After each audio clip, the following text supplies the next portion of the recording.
నమస్తే, నేను మీ మధు. కేసీఆర్, రేవంత్ రెడ్డి ఇద్దరు ఒకటే తరహాలో ఆలోచిస్తున్నారా? ఎందుకంటే మన వాళ్ళ విషయంలో ఒకటే తీరున ఆలోచిస్తున్నట్లు కొన్ని పరిణామాలు అయితే చెబుతున్నాయి. మరి ఇందులో నిజమెంతుందనే విషయం గురించి రోజు మనం తెలుసుకుందాం. ప్రస్తుతం మనతో పాటు ఉన్నారు సీనియర్ జర్నలిస్ట్ సిఎస్ రావు గారు. వారిని అడిగి మరిన్ని విషయాలను తెలుసుకుందాం. నమస్కారం సార్. సార్, కొన్ని పరిణామాలు చూస్తుంటే సీఎం రేవంత్ రెడ్డి, మాజీ సీఎం కేసీఆర్ కూడా ఇద్దరు కూడా మన వాళ్ళ విషయంలో ఒకటే తీరున ఆలోచిస్తున్నారేమో అని అనిపిస్తుంది. వాళ్ళు ఎందుకు ఇప్పుడు రాజకీయ పరంగా అంత హాట్ టాపిక్ గా మారారు సార్? ఇప్పుడు ఒకటేంటంటే రాజకీయంగా వీళ్ళిద్దరు వేసిన అడుగులు ఎక్కువగానే ఉంటాయి, అంటే డిఫరెంట్గా ఉంటాయి, భిన్నంగా ఉంటాయి. కానీ వాళ్ళ మనవాళ్ళ విషయంలో మాత్రం దాదాపు ఇంచుమించుగా ఒకే రకంగా ఆలోచిస్తున్నారేమో అనేటువంటి ఒక చర్చ ఇప్పుడు రాజకీయ వర్గాల్లో బయలుదేరింది, తెలంగాణ సమాజంలో ప్రత్యేకించి. ఎందుకు అని అంటే ఆయన సమ్మక్క సారక్క సంబంధించినటువంటి పండుగ జరుగుతుంది, మేడారం జాతర. ఆ సందర్భంగా క్యాబినెట్ ని కూడా అక్కడే పెట్టారు. ఫస్ట్ టైం క్యాబినెట్ తెలంగాణ చరిత్రలో హైదరాబాద్ అవతల, సచివాలయం అవతల జరగడం అనేది ఫస్ట్ టైం క్యాబినెట్ సమావేశం. ఇది ఒక చర్చ జరుగుతున్నటువంటి క్రమంలో బీఆర్ఎస్ పార్టీకి సంబంధించినటువంటి వాళ్ళు కొంతమంది సోషల్ మీడియా వేదికగా చేసుకొని మనవడి కోసమే అక్కడ క్యాబినెట్ సమావేశం పెట్టారు అని చెప్పేసి ఒక సోషల్ మీడియా ప్రచారం మొదలుపెట్టారు.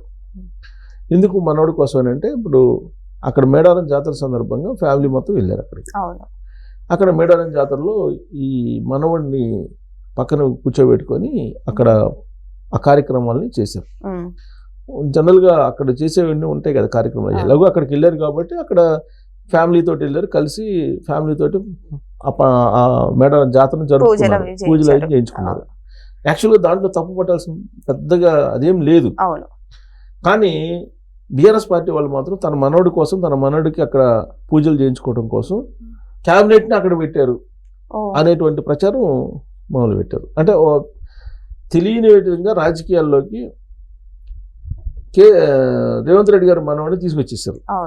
చర్చల అంశంగా మారింది. ఇప్పుడు రేవంత్ రెడ్డి గారు మనోడి చుట్టూ ఈ ఇష్యూ నడుపుతున్నారు ఎవరు? బీఆర్ఎస్ పార్టీకి సంబంధించిన నేతలు. ఎందుకు నడుపుతున్నారు వీళ్ళు అని అంటే, గతంలో కేసీఆర్ గారు మనోడిని రేవంత్ రెడ్డి గారు అనేక సందర్భాల్లో అనేక రకాలుగా విమర్శించారనేది గుర్తు చేస్తున్నారు. ఎందుకంటే కేసీఆర్ గారికి తన మనవడు అని అంటే చాలా ప్రేమ అనేది వాళ్ళ ఫ్యామిలీ గురించి తెలిసినటువంటి వాళ్ళు చెప్పేటువంటి మాట.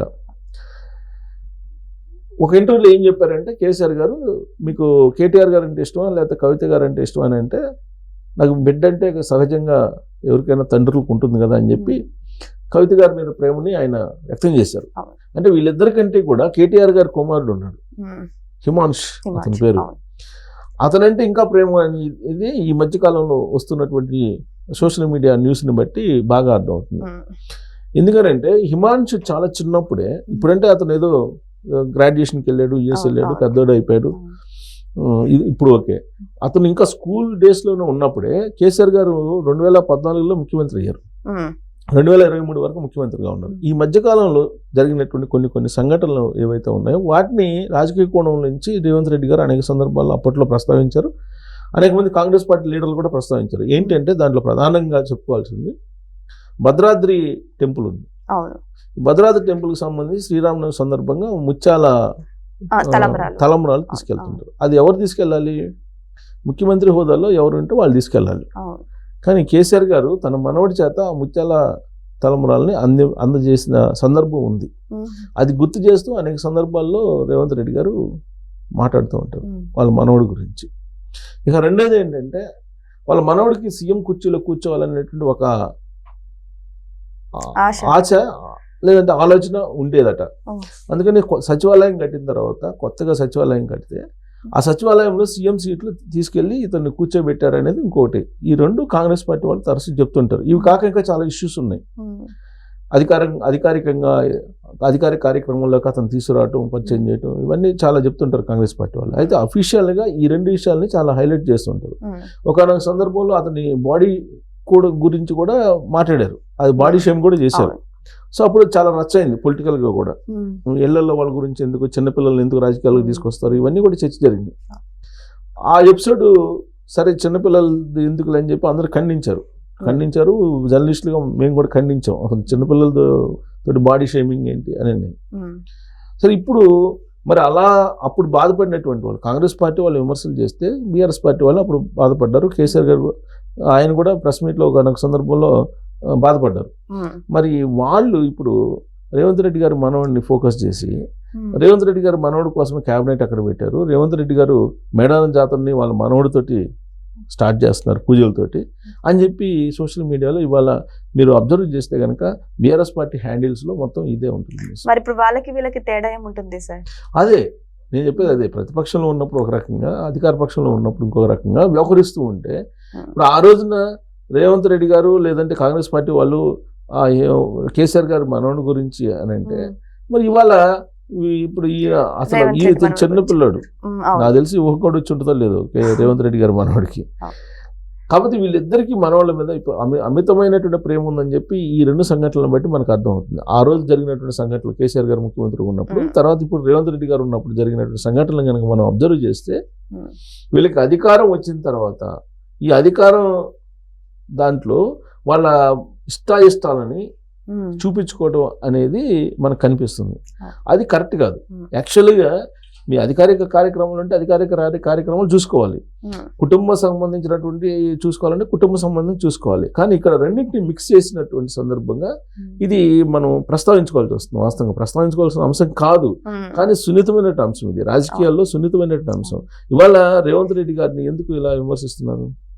ఇంతకు ముందు కేసీఆర్ మనవన్ని అన్నారు కాబట్టి విమర్శిస్తున్నారు. లేదంటే అది ఇప్పుడు జనరల్ గా క్యాబినెట్ అక్కడ పెట్టుకున్నారు, సరే మేడారం బిజీలో ఉన్నారు. ఇప్పుడు ఇంకో కామెంట్ ఏంటి బీఆర్ఎస్ పార్టీ వాళ్ళు చేసేది, అసలు మేడారం జాతరకి అక్కడికి వచ్చి అధికార దుర్వినియోగానికి పాల్పడ్డాడు, అధికార యంత్రాంగం అంతటిని కూడా ఆయన సేవల కోసం ఉపయోగించుకున్నాడు. ఆ కారణం చేత అక్కడికి వచ్చినటువంటి భక్తులందరూ కూడా సఫర్ అయ్యారు, చాలా ఇబ్బందులు పడ్డారు అని చెప్పి కొత్త స్లోగన్ కొత్తగా ప్రచారం మొదలుపెట్టారు. కానీ సార్ మేడారంలో ఇప్పుడు ఎలాగో సభలు పెట్టారు, సో అక్కడే మీటింగ్లు పెట్టేసుకుంటున్నారు, అన్ని చేసేస్తున్నారు. మరి మేడారంలోనే ఎందుకు పెట్టాల్సి వచ్చింది సార్? అది యాక్చువల్గా ఆయన సెంటిమెంట్ ప్రకారం పెట్టాడని నేను అనుకుంటున్నా. అంత గతంలో ఎప్పుడు పెట్టలా క్యాబినెట్ సమావేశం ఈసారి మాత్రమే అక్కడ పెట్టడం జరిగింది. పైగా ఈ మధ్యకాలంలో కాంగ్రెస్ పార్టీలో ఇంటర్నల్గా జరిగినటువంటి కొన్ని ఇష్యూస్ ఉన్నాయి. ఈ ఇష్యూస్ అన్నిట్లో నేనే పై చెయ్యని నిరూపించుకోవడానికి ఆయన అక్కడ తీసుకెళ్లి క్యాబినెట్ పెట్టారు అనేది ఇంకొకటి బీఆర్ఎస్ పార్టీ వాళ్ళు తెర మీద తీసుకొస్తున్నటువంటి అంశం. అంటే తాను చెప్పింది ఎంతమంది వింటారు అనేటువంటి కోణం నుంచి ఆయన ఆలోచించి పెట్టారు అనేది బీఆర్ఎస్ పార్టీ వాళ్ళు చెప్తున్నారు. కానీ అలా బహుశా నేను కూడా అట్లా పెట్టి ఉంటారు. ఎందుకంటే క్యాబినెట్ ఉండే వాళ్ళందరూ కూడా సీనియర్స్ చాలా మంది. రేవంత్ రెడ్డి గారి కంటే కూడా సీనియర్స్. రేవంత్ రెడ్డి గారు అసలు క్యాబినెట్లో మంత్రిగా పనిచేయకుండానే సీఎం అయిపోయాడు, డైరెక్ట్గా ఎమ్మెల్యే నుంచి డైరెక్ట్గా సీఎం అయిపోయాడు.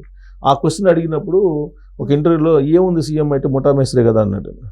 ముఠా మేస్త్రే కదా, దానికి పెద్ద ఏముంటుంది అనుభవం అని చెప్పేసి కూడా అన్నాడు. ఆ రోజు నుంచి ముఠా మేస్త్రి అనేది కేటీఆర్ గారు అప్పుడప్పుడు కిడ్డింగ్ చేస్తూ ఉంటారు. సో నేను అనుకుంటే వాళ్ళందరినీ సీనియర్స్ని రెస్పెక్ట్ చేస్తుంటారు రేవంత్ రెడ్డి గారు.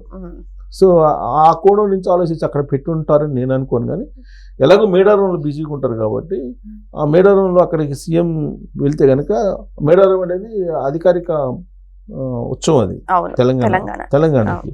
సో ఆ ప్రైస్ అనేక రాష్ట్రాల నుంచి వస్తుంటారు భక్తులు. స్పెషల్గా ముఖ్యమంత్రి అక్కడ ఉండి క్యాబినెట్ అక్కడ ఉండి ఈ మేడారం జాతరని పకడ్బందీగా ఏర్పాటు చేయడంతో పాటు హైలైట్ చేయడానికి ఆ పని చేసి ఉండొచ్చు అనుకుంటున్నారు. రేవంత్ రెడ్డి గారి గురించి ఎంతో కొంత తెలుసు కాబట్టి నేనైతే.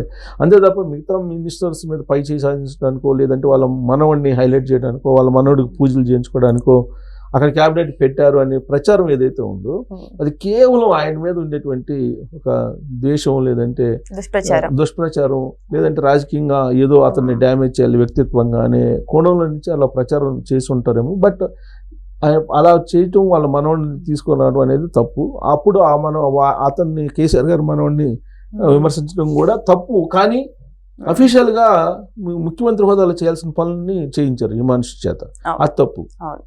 అవును. సో తలంబ్రాలు ఈయన ఇక్కడ పంచించడం పండగ అవును పూజలు తప్పు. చేయించుకున్నారు. అవును. సో దానికి దీనికి యాక్చువల్గా కంపారిజన్ చేయడానికి లేదు, బట్ కంపారిజన్ చేస్తూ ప్రచారం చేయడం అనేది ఒక రకంగా చెప్పాలంటే ఇద్దరికి మంచిది కాదు. ఏదేమైనా సరే ఇప్పుడు మేడారంలో ఈ యొక్క సభలు పెట్టడం వల్ల నిజంగానే చర్చనీయాంశానికి దారి తీసిన తన మనవడి కోసం ఈ సభలు పెడుతున్నారని బీఆర్ఎస్ వారు ప్రచారించడం అయితే జరుగుతుంది. అయితే ఇప్పుడు ఈ మనవల్ల వ్యవహారం మాత్రం తెర మీదకి రావడం జరిగింది. మరి దీని గురించి కాంగ్రెస్ వాళ్ళు ఎలా రియాక్ట్ అవుతారనేది వేచి చూడాల్సిందే. Thank you so much. Thank you.